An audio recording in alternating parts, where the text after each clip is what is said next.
धुळ्यातही प्रहार संघटनेच्या वतीने टेंबा आंदोलन करण्यात आलं। सत्ताधारी आमदारांच्या घराबाहेर टेंबे पेटवून राज्य सरकारचा निषेध या दरम्यान करण्यात आला।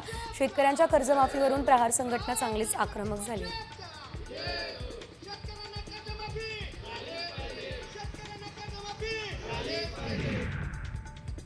शेतकऱ्यांच्या कर्जमाफीच्या मागणीवरून प्रहारचे कार्यकर्ते आक्रमक झाले। प्रहार संघटनेचे प्रमुख बच्चू कडू नाशिकमध्ये दाखल झाले। कर्जमाफीच्या मुद्द्यावर बच्चू कडू कृषी मंत्री माणिकराव कोकाटे यांच्या घरासमोर आंदोलन करणार आहे। मशाल पेटवून बच्चू कडू आणि प्रहार संघटनेचे कार्यकर्ते कोकाटेंच्या घराच्या दिशेने रवाना झाले।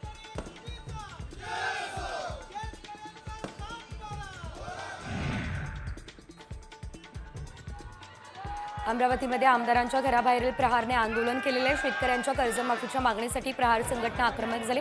यावेळेस पोलिसांनी आता प्रहारचा मोर्चा अडवला। अमरावतीमध्ये सध्या मोठा पोलीस बंदोबस्त तैनात करण्यात आला आहे।